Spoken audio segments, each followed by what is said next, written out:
இன்றைக்கி நம்ம இந்த வீடியோவில் திருவண்ணாமலை கோவிலுக்கு எப்படி போகலாம், தரிசனம், கிரிவலம் யார் ஃபஸ்ட்டு நடந்திருக்கு, 8 லிங்கம் என்ன, வரலாறு என்ன டீட்டெயிலாக சொல்கிறேன். வாங்க வீடியோக்குள்ளே போகலாம். நீங்கள் சென்னையிலேருந்து திருவண்ணாமலை போகணும்னு நினச்சிங்கன்னா கோயம்பேடுலேருந்து கிளம்பாக்கத்து நிறைய பஸ் போகுது.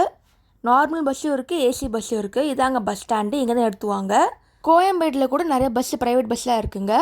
டைமிங் ஏற்ற மாதிரி பார்த்துக்கோங்க. நார்மல் பஸ்ஸில் ரேட் கம்மியாக இருக்கும், ப்ரைவேட் பஸ்ஸில் ரேட் ஜாஸ்தியாக இருக்கும். இதுவே ட்ரெயினில் போகணும்னு நினச்சிங்கன்னா 6 மணி ட்ரெயின் இருக்குது, நைட்டு ரீச் ஆகிற மாதிரி இருக்கும். திருவண்ணாமலை டு சென்னைன்னு பார்த்தீங்கன்னா 4 மணி ட்ரெயின் பிடிச்சிங்கன்னா 10 மணிக்கு ரீச் ஆகிற மாதிரி இருக்கும் சென்னைக்கு. திருவண்ணாமலை கோவில் பார்த்தீங்கன்னா பஞ்சபூதத்தில் அக்னி ஸ்தலம் இது. அதனால தான் இங்கே கார்த்திகை தீபம் ரொம்ப விமர்சையாக செய்வாங்க. கோயில் வரலாறுன்னு பார்த்தீங்கன்னா பிரம்மாவுக்கும் விஷ்ணுவுக்கும் சண்டை வரும்போது சிவபெருமான் அக்னி உருவத்தில் வந்ததுனால திருவண்ணாமலை வந்தது. திருவண்ணாமலை சுற்றி பார்த்தீங்கன்னா ஒரு மலை இருக்குது, 14 கிலோமீட்டர் இருக்கும். கிரிவலத்தில் ஃபஸ்ட்டு வந்தது யாருன்னு பார்த்தீங்கன்னா பார்வதி தாயார் தான் ஃபஸ்ட்டு கிரிவலம் சுற்றி வந்ததாக வரலாறு இருக்குது. கோவிலுக்கு மொத்தமாக 4 கோபுரம் இருக்குது. ராஜகோபுரம், திருமஞ்ச கோபுரம், பேய் கோபுரம், அம்மன் கோபுரம். கோயில் பார்த்தீங்கன்னா காலை 5:30 மணிலேருந்து நைட்டு 8:30 மணி வரைக்கும் ஓப்பன் பண்ணியிருக்காங்க. நடுவில் கோவில் மலையும் இருக்குங்க, சுற்றி கிரிவல் நடக்கிற பாதை இருக்குது. மொத்தம் 14 கிலோமீட்டர். இப்போ கவர்மெண்ட் ஃப்ரீ பஸ் லான்ச் பண்ணியிருக்காங்க. மார்னிங் 8 o'clock நைட் 8 o'clock வரைக்கும் இருக்குது. இது ஒரு ஏசி பஸ்ஸுங்க, நீங்கள் ஃப்ரீயாகவே சுற்றி பார்க்கலாம் கிரிவலம். இப்போ கிரிவல் நடப்பாதைக்கு போகணும்னு நினச்சிங்கன்னா ஃபஸ்ட்டு ராஜகோபுரத்துலேருந்து ஆரம்பிக்கணும். ராஜகோபுரம் முன்னாடி நீங்கள் விளக்கு ஏற்றிடலாம். விளக்கு ரேட்டு பார்த்தீங்கன்னா 30 ரூபாயிலேருந்து 50 ரூபா வரைக்கும் இருக்குது. கிரிவலம் பாதை பார்த்தீங்கன்னா 14 கிலோமீட்டர் ராஜகோபுரத்துலேருந்து லெஃப்ட் சைடாக ஆரம்பிக்குது. அப்படியே நீங்கள் சுற்றி வந்தால் ரைட் சைடு வரைக்கும் வரும். ஸ்பீடாக நடந்தீங்கன்னா 4 to 5 hours முடிச்சிடலாம். இல்லை ஸ்லோவாக நடந்தீங்கன்னா இன்னும் டைம் ஆகும். கிரிவல பாதையில் நிறைய கடைங்க இருக்குங்க, மறக்காமல் தண்ணி எடுத்துக்கோங்க. இந்த கிரிவலம் சுற்றி வேறு 8 லிங்கம் மொத்தமாக இருக்குது. ஒரு லிங்கமாக பார்க்கலாம்.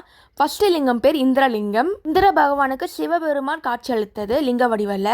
கிரிவலம் பாதை சுற்றி பார்த்தீங்கன்னா நிறைய சாக்ஸ் கடை இருக்குது, சாப்பிட்ற கடை, ஃபுட் மசாஜ் கடைலாம் இருக்குது. ஒரு லிங்கமாக சொல்கிறேன், டீட்டெயிலாக பாருங்கள். நெக்ஸ்ட்டு பார்க்க போகிற லிங்கம் பார்த்தீங்கன்னா அக்னி லிங்கம். ஒரு லிங்கம் கோவிலும் பார்த்தீங்கன்னா மெயின் ரோட்டில் இருக்கும், சில சந்துக்குள்ளே போகிற மாதிரி இருக்கும். நீங்கள் வெளியேருந்து வழிபடலாம், இல்லைனா கோவிலில் போய் விளக்கேற்று வழிபடலாம். ஒரு லிங்கத்துக்கும் ஒரு வரலாறு இருக்குங்க. எந்த ராசி எந்த லிங்கத்தை வழிபட்ட நல்லதுன்னு டீட்டெயிலாக சொல்கிறேன், கடைசியாக பாருங்கள். நெக்ஸ்ட் நம்ம பார்க்க போகிற லிங்கம் வருண பகவான் கொடுத்த வருண லிங்கம். அதுக்கப்புறம் வாயு லிங்கம், குபேர லிங்கம், கடைசியாக பார்த்தீங்கன்னா ஈசான லிங்கம் வரைக்கும் வருது. இப்போ நெக்ஸ்ட் எந்த ராசி எந்த கோவில் வழிபட்ட நல்லதுன்னு பாருங்கள். ஒரு ராசிக்கும் ஒரு லிங்கம் வழிபடலாம். கிரிவலம் போகிற வழியில் பார்த்தீங்கன்னா ஒரு விநாயகர் கோவில் இருக்குது, பிள்ளையாருன்னு சொல்லுவாங்க. ரொம்ப சின்னதாக இருக்குங்க. ஒல்லியாக இருக்கவங்க மட்டும் இந்த கோவிலுக்கு போங்க. கிரிவலம் ஈவினிங் டைமில் நடந்தால் கொஞ்சம் பெட்டராக இருக்குங்க, கூலாக இருக்கும் கிளைமேட்டு. மார்னிங்னா ரொம்ப வெயிலாக இருக்கும். ஜென்ரலாக பார்த்தீங்கன்னா பௌர்ணமி, பிரதோஷம், சிவராத்திரி ரொம்ப கூட்டம் அதிகமாக இருக்கும். அதனால் நீங்கள் வீக்கெண்டை விட வீக் டேஸில் போனீங்கன்னா கூட்டம் கம்மியாக இருக்கும். தண்ணி கண்டிப்பாக எடுத்துகிட்டு போங்க. உட்காரத்துக்கு அங்கங்கே இடம் வச்சுருக்காங்க, ஷெல்டர் மாதிரிலாம் கூட இருக்குது. கிரிவலம் சுற்றி வந்தீங்கன்னா ஒரு நாளுக்கு ஒரு பலன் இருக்குன்னு சொல்கிறாங்க. நீங்கள் சண்டே போனீங்கன்னா உங்களுக்கு மோட்சம் கிடைக்கும். மண்டே போனீங்கன்னா உங்களுக்கு பீஸ் ஆஃப் மைண்ட் கிடைக்கும். கடன்லேருந்து வெளிப்படணும்னா நீங்கள் செவ்வாய்க்கிழமை போங்க. நல்ல ஒரு அறிவாற்றலுக்கு புதன்கிழமை போங்க. வேறு புகழுக்கு வியாழக்கிழமை போங்க. வெள்ளிக்கிழமை பார்த்தா நல்ல வசதி வாய்ப்புக்காக போகலாம். சனிக்கிழமை போனீங்கன்னா கிரக தோஷம் நீங்கும். இது இல்லாமல் நீங்கள் பௌர்ணமி, சிவராத்திரி டைமில் போனீங்கன்னா ரொம்பவே ஒரு விசேஷமானது. இதோட லெஃப்ட் சைடில் ஆரம்பித்து ரைட் சைடு வரைக்கும் வந்தீங்கன்னா ராஜகோபுரம் வருங்க. டோட்டலாக 14 கிலோமீட்டர். நான் 4 மணிக்கு கிளம்பி 8 மணிக்கு ரீச் ஆனாங்க. இப்போ தரிசனம் எப்படி செய்யலான்னு பார்க்கலாம். கோயிலுக்கு ஃப்ரீ தரிசனமும் இருக்குது, 50 ரூபாய் தரிசனமும் இருக்குது. கோயிலுக்கு நீங்கள் ராஜகோபுரம் வழியாக போனீங்கன்னா அட்லீஸ்ட் 3 to 4 hours அது ஆகுங்க.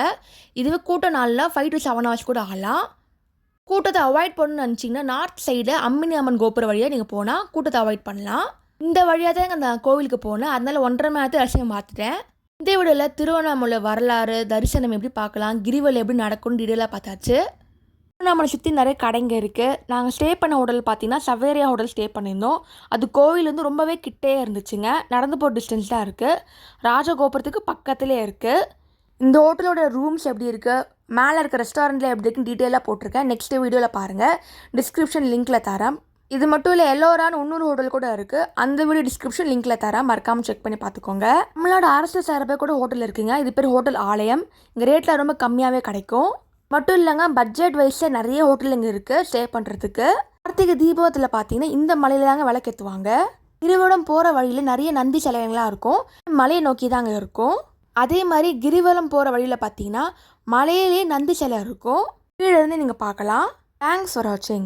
லைக் பண்ணுங்கள், ஷேர் பண்ணுங்கள், சப்ஸ்கிரைப் பண்ணுங்கள். மறக்காமல் நோட்டிஃபிகேஷன் பெல்ல கிளிக் பண்ணிக்கோங்க. நீங்கள் திருவண்ணாமலைக்கு போனீங்கன்னா உங்கள் எக்ஸ்பீரியன்ஸ் எப்படி இருக்குன்னு கமெண்ட் செக்ஷனில் போடுங்க.